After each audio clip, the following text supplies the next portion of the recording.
এই মুহূর্তে আমি একটা গুরুত্বপূর্ণ জিনিস দেখাবো, যেটা আমি দেখে আমি অবাক হয়ে গেছি, কারণ আমি একজন নিজেও মুসলিম ছেলে। তো অনেকদিন পর দেখতে পেলাম যে একটা সুন্নতি লেবাসের মধ্যে যে এখানে এই টাটার মাঠে হাজির হয়েছে আমাদের দেশের প্রধানমন্ত্রী আসছেন শুনে। আচ্ছা, এই দেখুন এখানে আছে এক চাচাকে দেখতে পেয়ে আমি দাঁড়িয়ে পড়লাম। দেখে একটু, আপনি কোথা থেকে আসছেন? দক্ষিণ চব্বিশ পরগনা থেকে। কখন বেরিয়েছেন বাড়ি থেকে? রাস্তায়। এখানে কোথায় এসছেন? সিঙ্গুরে। কোথায়? মোদিজির জনসভাতে সিঙ্গুরে দক্ষিণ চব্বিশ পরগনা থেকে এসছেন। বেরিয়েছেন সকাল 5টার সময়।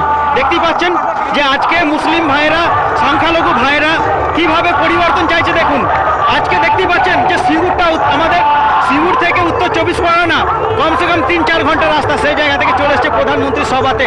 আপনারা বলুন এবার আপনি আমাকে, যে এই যে প্রধানমন্ত্রী আসছে তাকে দাবি কি রাখবেন? তার কাছে দাবি আমার একটাই, যে স্বৈরাচারী সরকার নিপাত যাক, গণতান্ত্রিক মুক্তি পাক এবং ভারতীয় জনতা পার্টি পশ্চিমবাংলার বুকে আসুক, এইটুকু আমার আশা, এই দাবি। আচ্ছা, মমতা ব্যানার্জি, আমরা হিন্দু মুসলিম ভাই ভাই হিসাবে থাকতে পারি। মমতা ব্যানার্জি বলছে যে পশ্চিমবঙ্গে বিজেপি ক্ষমতায় এলে মুসলিমরা স্বাধীনে থাকতে পারবে না, সেই নাকি বলছেন? সবচেয়ে বড় ক্ষতি করেছে মমতা ব্যানার্জি মুসলিমদের।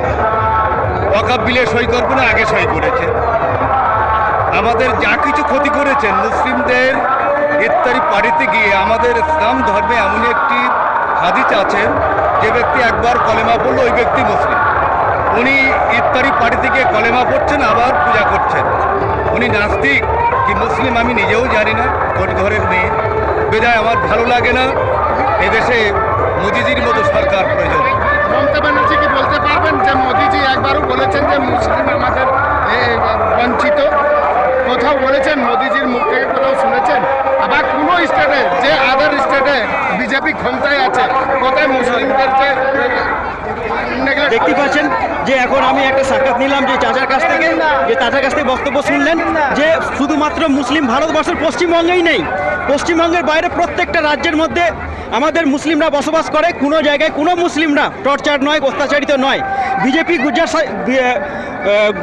গুজরাটের মধ্যে বিজেপি শাসিত রাজ্য, সেখানে বহুদিন ধরে ওখানে মুসলিমরা স্বাধীনের সঙ্গে বসবাস করছে, ওখানেও কর্মসংস্থান আছে। কিন্তু একমাত্র আমাদের এই পশ্চিমবঙ্গে মুসলিমদেরকে তেজপাতার মতন ব্যবহার করেছে এই মমতা ব্যানার্জি।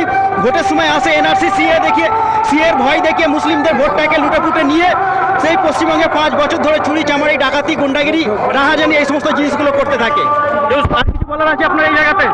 আবার আমি বিজেপি করে বলে আমাকে আমার একটা ভাই মার্ডার করে দিয়েছেন 2019-এ। আবার 3রা মে আমার 2000 বিঘে ফিশারি কেড়ে নিয়েছে, ট্রলার কেড়ে নিয়েছে। এখনও 7.5 বিঘে জায়গার করে টিএমসির পতাকা টানিয়ে রেখেছে, চাষও করতে দেয় না। একমাত্র অপরাধ হলে কি আমি বিজেপি।